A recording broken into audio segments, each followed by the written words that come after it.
So today we'll talk about Tails. It's a Linux-based operating system. It's pre-configured to root everything with TOR network. It is an Amnesic operating system, even though you can install an encrypted partition. But the whole point here is to plug your USB, boot the system, do what you have to do, and then when you take off the USB, everything is swiped off. Journalists, activists, some malicious actors use it also.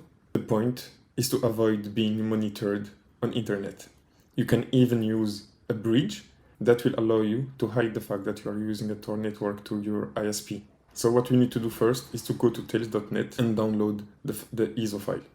But here's the point. If you are on Windows or Mac, it is probably not a good idea to download it here. Some application can determine that you downloaded Tails. So the point will be to go to the Tails website in a Linux machine and then download it from there. Anyway, for the purpose of this video, I will do it here.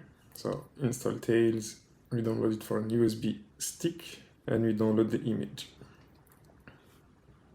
Okay, now that our download is finished, we verify the key. So basically, it will just check if the file that you downloaded is the same that Tails give away.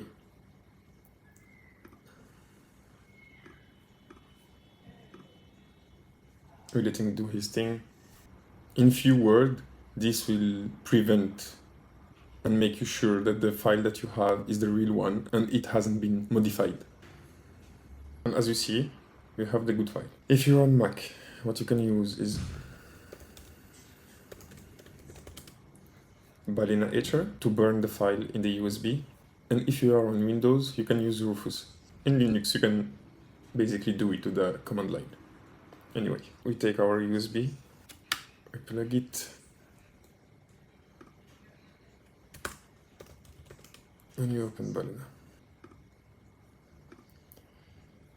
We select the ISO, the target, and we flash it.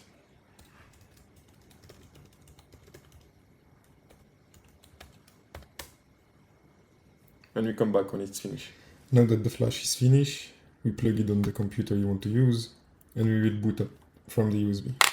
So just before continuing the video, I wanted to say that I tried to take a video capture card to record the screen while I show you the process of booting on it. But the point is Tails has a protection against hardware attack, and it detects the capture card. And from there, I wasn't able to screen record.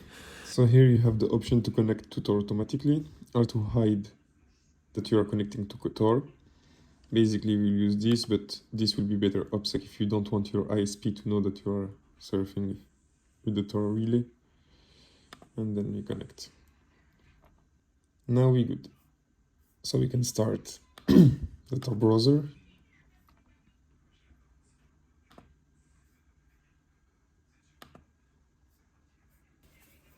So by default, it resizes the screen is to give less information about your laptop.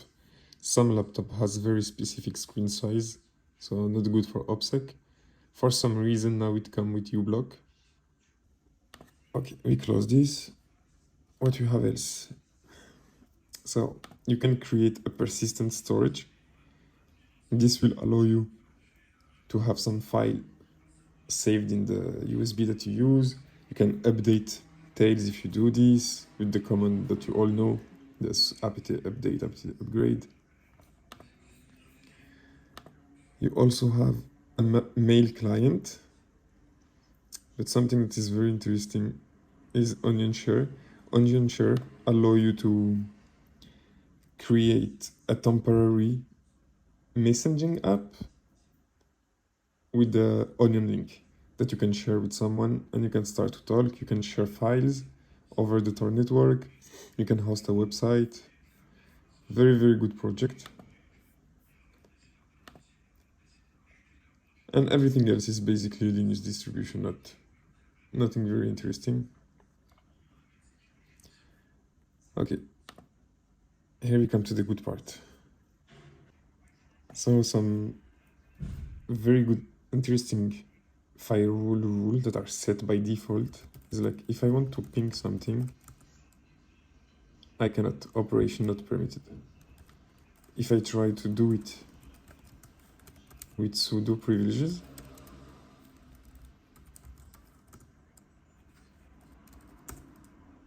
I cannot. If I try to trace root, like for example Google, I cannot. With all of this, you can now surf the dark web securely. And the good part here is like if you unplug the USB, it wipe out everything. It clear the RAM, nothing is stored, and you're safe. The only point, if you're really paranoid, you also want to take off the hard drive from your laptop. So there is really no way of something being stored. I hope you liked the video and you find it useful. See you for the next one.